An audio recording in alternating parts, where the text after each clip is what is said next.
Income income received in advance के बारे में। जैसे हमने अभी डिस्कस किया इनकम और एक्सपेंस के बारे में, इनकम के बारे में सबसे पहले हमने बात कंसीडर करी इनकम रिसीव्ड इन एडवांस और एक्रूड इनकम। एक एक करके सब टॉपिक का रिवीजन करेंगे। सबसे पहले रिवीजन करते हैं इनकम रिसीव्ड इन एडवांस का। इनकम रिसीव्ड इन एडवांस का मतलब पता है क्या होता है? हमारे पास सर्विस नहीं आई है, मतलब कि जैसे कि मैं हूं, आप लोग मुझसे पढ़ते हैं, ठीक है। मान लीजिए आपने मुझे फीस दे दी, आप लोगों ने मुझे फीस दे दी। यदि आप लोगों ने मुझे फीस दे दी, मेरे पास पैसा तो आ गया, बट क्या मैंने आपको सर्विस दी? बताइए, नहीं दी। यदि मैंने आपको सर्विस नहीं दी है, जब तक सर्विस मैं आपको नहीं दूंगा वो आपकी इनकम कंसीडर नहीं करी जाएगी, और इनकम कंसीडर नहीं करी जाएगी तो हमारा प्रॉफिट एंड लॉस अकाउंट के अंदर नहीं जाएगा। मतलब कि हम इनकम कंसीडर तब करेंगे जब हम क्या करेंगे? सर्विस दे देंगे। आप इसके अंदर देखिए इनकम रिसीव्ड इन एडवांस की बात करते हैं, क्या सर्विस मिली? नहीं मिली। आप देखिए कैश पर फोकस कर देना। कैश पे क्या करिए? कैश अकाउंट क्या हो रहा है? डेबिट हो रहा है। कैश अकाउंट डेबिट हो रहा है, पैसा मिल गया, और इनकम रिसीव्ड एडवांस हमारी क्या हुई? क्रेडिट हो गई। क्यों? कि हमारी क्या हो गई? लायबिलिटी हो गई। हम इसको अपनी लायबिलिटी कंसीडर कर रहे हैं। क्यों कर रहे हैं? क्योंकि हमने अभी क्या करा? इसकी सर्विस नहीं दी है। यदि हम सर्विस दे देते तो हम इसको अपनी इनकम कंसीडर कर लेते। अभी हम क्या करें? सर्विस नहीं दी तो हमने इसको क्या करा? अपनी लायबिलिटी कंसीडर कर ली। लायबिलिटी में करेंट लायबिलिटी, आप इसकी प्रेजेंटेशन देखिए कि हमारे फाइनेंशियल स्टेटमेंट में क्या हमारी इसकी प्रेजेंटेशन होगी। प्रेजेंटेशन की हम लोग बात करते हैं, फाइनेंशियल स्टेटमेंट में प्रेजेंटेशन क्या होगी। अब पी एंड एल अकाउंट बना, क्या पी एंड एल अकाउंट के अंदर जाएगा? नहीं जाएगा। क्यों नहीं जाएगा प्रॉफिट एंड लॉस अकाउंट के अंदर? इसको जूम करके फोकस करके चलना। प्रॉफिट एंड लॉस अकाउंट के अंदर क्यों नहीं जाएगा? इसीलिए नहीं जाएगा क्योंकि हमने सर्विस नहीं दी है। यदि सर्विस दे देते, सर्विस दे देते तो ये पी एंड एल अकाउंट के अंदर जाता। यदि हमने सर्विस नहीं दी है तो ये पी एंड एल अकाउंट के अंदर नहीं जाएगा।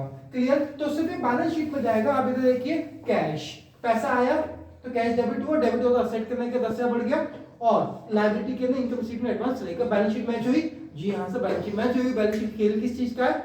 डेबिट और क्रेडिट का है। मेरे को फोकस कर लीजिए, बैलेंस शीट का खेल किस चीज का? डेबिट और क्रेडिट का खेल है। असेट बढ़ रहा है तो वो डेबिट जाएगा, और लायबिलिटी बढ़ेगी तो वो क्रेडिट जाएगा। एक बात ध्यान रखना, हर एक एंट्री में हमारी बैलेंस शीट क्या होगी? मैच होनी है एट एनी कॉस्ट। हमारी बैलेंस शीट क्या होगी? मैच होगी। क्या मेरी इतनी बात क्लियर हो गई आप लोगों को? बताइए, सब लोग को क्लियर हो रही है इतनी बात? बहुत बढ़िया। उसके बाद ठीक है, अब मान लीजिए अब आपने मुझे फीस दी एडवांस में, 1 महीने की फीस पूरी एडवांस में दे दी। अब वो पूरा महीना हो गया, अब तो वो मेरी लायबिलिटी नहीं हुई ना यार, अब तो मेरे क्या हो जाएगा? अब मैं उसको अपनी इनकम कंसीडर करूंगा। देखिए आप इस जगह पे आपने मुझे फीस दे दी तो मेरी वो अभी एडवांस खड़ा हो गया। अब यदि मैंने आपको पूरा महीना पढ़ा दिया, मैंने आपको सर्विस दे दी, यदि मैंने आपको उस चीज की सर्विस दे दी तो हाल के आपकी लायबिलिटी क्या होगी? आपकी लायबिलिटी आपकी इनकम में कंसीडर हो जाएगी। अब एक बात ध्यान दीजिए, इनकम का बैलेंस भी होता है क्रेडिट, और लायबिलिटी का बैलेंस भी होता है क्रेडिट। जैसे कि आपने मेरी प्रीवियस वीडियो देखी, आपने स्टार्टिंग से पढ़ाई करी होगी तो आपको दिखाई दिया होगा असेट, लायबिलिटी, इनकम और एक्सपेंस। असेट का बैलेंस डेबिट बैलेंस, इनकम का बैलेंस क्रेडिट बैलेंस, एक्सपेंस का बैलेंस डेबिट, और लायबिलिटी का बैलेंस क्रेडिट बैलेंस। यदि आप देखिए इनकम क्रेडिट हुई और या फिर मेरा लायबिलिटी क्रेडिट हुई, या फिर असेट का कम होना मेरा क्रेडिट होगा।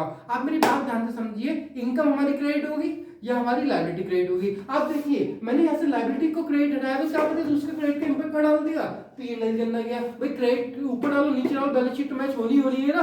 पूरी अकाउंट किस पे टिकी है? डेबिट और क्रेडिट पर। क्या मेरी इतनी बात समझ में आई है? नहीं आई? जब मैंने सर्विस दे दी तो मेरा इनकम कंसीडर करा जाएगा, लायबिलिटी से हटाया जाएगा। लायबिलिटी का बैलेंस, आवाज क्यों नहीं आ रही आप लोगों की? लायबिलिटी का बैलेंस क्रेडिट बैलेंस, क्रेडिट को खत्म करने के लिए डेबिट करेंगे। तो इनकम रिसीव्ड एडवांस मेरा क्रेडिट है तो उसको खत्म करने के लिए income received advance account debit, credit क्या करूंगा? अपनी इनकम को क्रेडिट कर लूंगा। अब इनकम को मैंने क्रेडिट कर लिया, फिर इनकम कहां ट्रांसफर करी जाती है? प्रॉफिट एंड लॉस अकाउंट के अंदर ट्रांसफर करी जाती है। इनकम क्रेडिट है, क्रेडिट को ट्रांसफर करने के लिए डेबिट करेंगे, income account debit to profit and loss account. और ठीक वैसे देखिए इनकम को हमने इधर क्रेडिट कर दिया। ये हमारा छोटा सा टॉपिक था इनकम रिसीव्ड इन एडवांस का। आई होप आपको समझ में आया होगा। Thank you.